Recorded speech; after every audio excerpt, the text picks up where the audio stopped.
બનાસકાંઠામાં ભેખડ ઘસી પડતા 2 લોકો દટાયા છે। બનાસકાંઠાથી વિગતો મળી રહી છે। પાલનપુરના જગાણા નજીક ઘટના બની છે। ગેસની પાઇપલાઇનની કામગીરી દરમિયાન ઘટના બની છે। બંને ઈજાગ્રસ્ત શ્રમિકને સિવિલ હોસ્પિટલમાં ખસેડાયા છે। એક શ્રમિકની હાલત ગંભીર છે। 2 પરપ્રાંતીય શ્રમિકો માટીમાં દટાયા છે।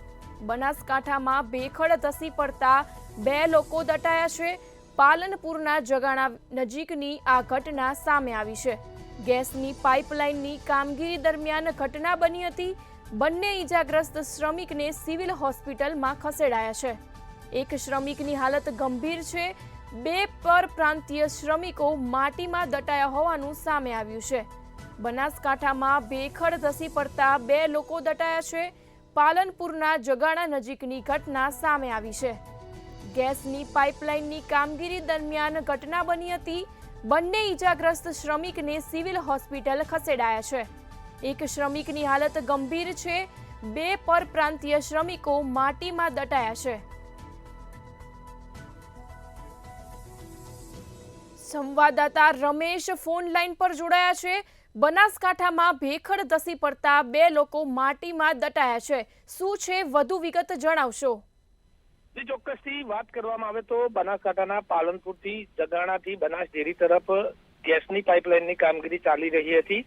તે દરમિયાન અચાનક ભેખડ ઘસતા 2 શ્રમિકો દટાયા હતા। જો કે બંને શ્રમિકો જે છે તે પરપ્રાંતીય છે અને બંને શ્રમિકો દટાતા તેમને તાત્કાલિક ધોરણે પાલનપુરની સિવિલ હોસ્પિટલમાં ખસેડવામાં આવ્યા હતા। જો કે તેમાંથી એક જે શ્રમિક છે તેની હાલત હાલમાં ગંભીર હોવાનું સામે આવ્યું છે, કારણ કે જે સિવિલ હોસ્પિટલના ડોક્ટરો છે તેમના દ્વારા તેને પીસીઆર આપી અને તેનો જીવ બચાવવાની કોશિશ કરવામાં આવી રહી છે, પરંતુ જે શ્રમિક છે જે નીચે દટાયો હતો ને તેની પર માટી પડી હતી, જેને લઈ અને તે ગંભીર રીતે ઈજાગ્રસ્ત થયો હતો।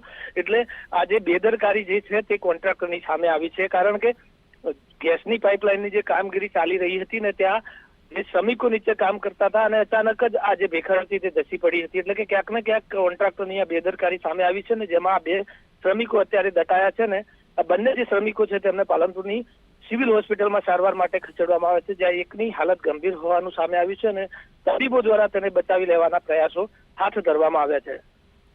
જે વિગતો આપવા બદલ આભાર રમેશ।